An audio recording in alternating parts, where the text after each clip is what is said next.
अस्सलाम वालेकुम, मेरा नाम है रमशा इकबाल और आज हम लोग चैप्टर नंबर 2 बायोडाइवर्सिटी का लेक्चर नंबर 8 स्टार्ट करने वाले हैं। और आज हमारा टॉपिक है status of virus in classification.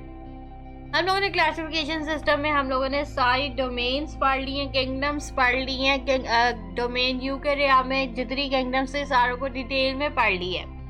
अब एक वायरसेस एक अलहदा से कह लें स्पीशीज हैं जो पाई जाती हैं इस वर्ल्ड में। अब वायरसेस को क्लासिफिकेशन में क्यों नहीं रखा गया, वो इसलिए क्योंकि इसकी कैरेक्टरिस्टिक्स किसी भी डोमेन के साथ मैच नहीं कर रही थी। अब आपको पता है कि क्लासिफिकेशन सिस्टम में 3 डोमेन्स होती हैं, बैक्टीरिया है, आर्किया है और यूकेरिया है।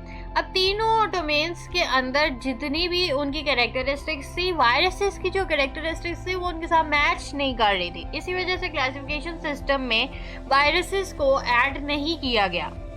अब वायरसेस क्या होते हैं? ये अल्ट्रा माइक्रोस्कोपिक स्ट्रक्चर्स होते हैं, यानी कि इसको हम लोग माइक्रोस्कोप में तो देखते हैं लेकिन उसकी मैग्निफिकेशन पावर या रेजोल्यूशन और ज़्यादा उसकी करनी पड़ती है वायरसेस को देखने के लिए। वरना तो जो बैक्टीरिया होते हैं वो तो हम लोग नॉर्मल जो भी माइक्रोस्कोप की रेजोल्यूशन है या मैग्निफिकेशन पावर है उसमें देख सकते हैं, लेकिन वायरसेस अल्ट्रा माइक्रोस्कोपिक स्ट्रक्चर्स होते हैं, यानी कि बहुत ज़्यादा छोटे होते हैं। अच्छा, और ये वायरसेस जो होती है लिविंग और नॉन लिविंग की बॉर्डर लाइन में होते हैं। इसका क्या मतलब है? इसका मतलब ये है कि इसको लिविंग भी कंसिडर किया जाता है और नॉन लिविंग भी कंसिडर किया जाता है। अब वो किस वजह से इसको नॉन लिविंग का है, ये आगे जब हम इसकी कैरेक्टरिस्टिक्स पढ़ेंगे फिर आपको समझ आएगी। वायरसेस जो होते हैं ये ए सेलुलर होते हैं, इस वजह से इसको नॉन लिविंग कहते हैं। ए सेलुलर यानी कि ये सेल से मिलकर नहीं बने होते। इस वजह से इसको कुछ साइंटिस्ट ने कहा था कि ये नॉन लिविंग है, क्योंकि ये सेल से नहीं मिलके बने हुए और ना ही इनके अंदर कोई ऑर्गेनेलीज प्रेजेंट होती हैं। अगर हम इसके न्यूक्लिक एसिड की बात करें तो इसके अंदर न्यूक्लिक एसिड होता है, ठीक है।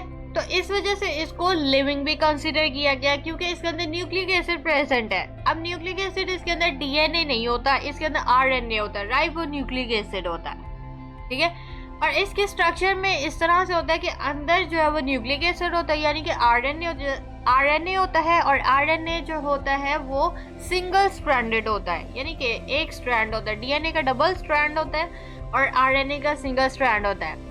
अब इसके जो न्यूक्लिक एसिड होता है उसके इर्द गिर्द एक कोट होता है पूरा, जो कि न्यूक्लिक एसिड को प्रोटेक्ट करता है। वो जो कोट है वो प्रोटीन से मिलकर बना होता है, ठीक है। इस तरह का वायरसेस का स्ट्रक्चर होता है। अगर हम अब इसकी फंक्शनिंग की बात करें तो ये मेटाबॉलिज्म रन नहीं करता, यानी कि आपको पता है कि जो हमारी बॉडी के अंदर सेल्स होते हैं उन्होंने प्रॉपर मेटाबॉलिज्म रन करना होता है, उन्होंने प्रॉपर रिएक्शंस करने होते हैं, उसमें ऑक्सीडेशन रिडक्शन रिएक्शंस आते हैं, ये सारे सेल्स ने परफॉर्म करने होते हैं।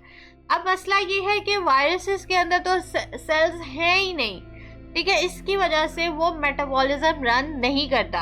अब वायरसेस के अंदर क्योंकि मेटाबॉलिज्म वो रन नहीं कर रहे, तो उन्होंने अब प्रोटीन्स की सिंथेसिस जब करनी होती है या अपना नंबर उन्होंने अगर इंक्रीज करना हो तो वो किस तरह करते हैं?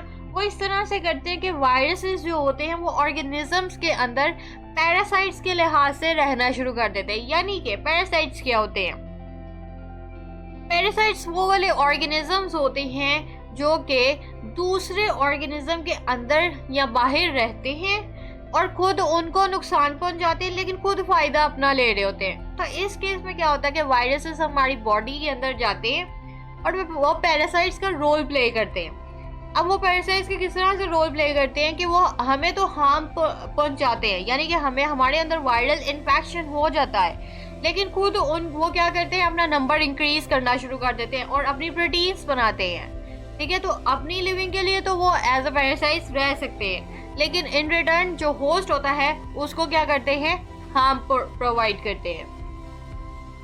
अब अगर हम ये बात करें कि वायरसेस को क्लासिफिकेशन सिस्टम में क्यों नहीं इंक्लूड किया गया, ये आपको मैंने पहले भी बताया कि इसके अंदर तीनों डोमेन्स जो होती हैं असल में क्लासिफिकेशन सिस्टम की, वो इन तीनों डोमेन्स की कैरेक्टरिस्टिक्स को उसकी कैरेक्टरिस्टिक्स फॉलो नहीं करती।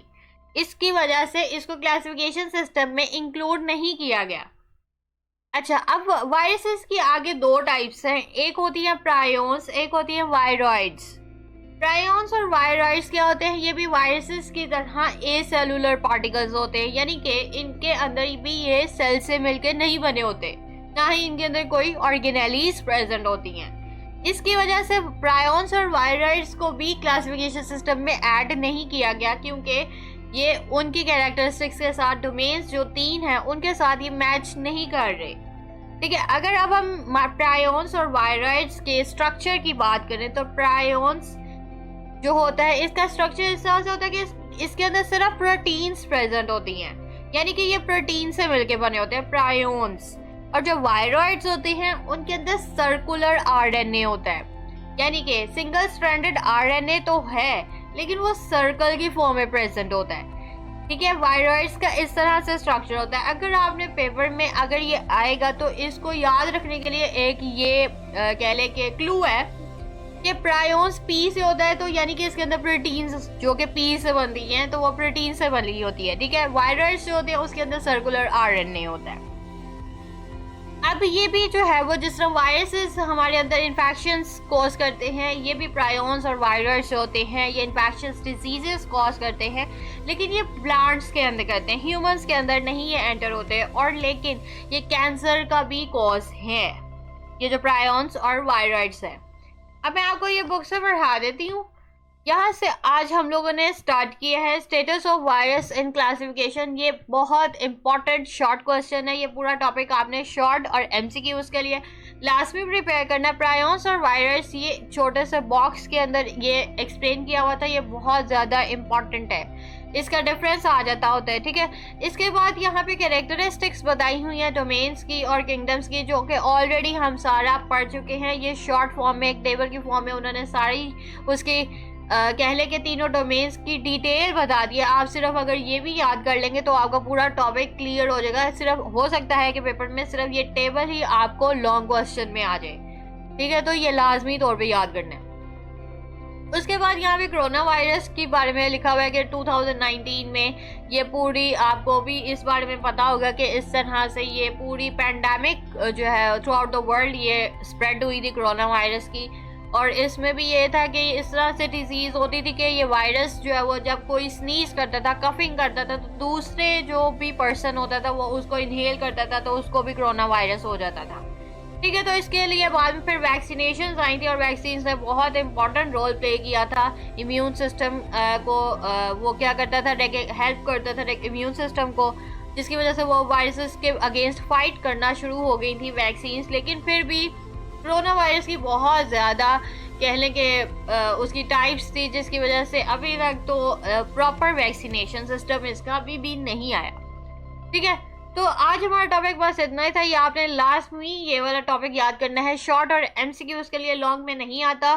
तो अगर आपको वीडियो पसंद आई है तो लाइक करें, शेयर करें, सब्सक्राइब करें। लिंक आपको नोट्स का डिस्क्रिप्शन में मिल जाएगा, साथ में एक और लिंक दिया हुआ है जो कि फुल बुक का है। अगर आपने वहाँ से स्टडी करना है तो आप वहाँ से भी कर सकते हैं। तो आज के लिए इतना ही, अल्लाह हाफिज़।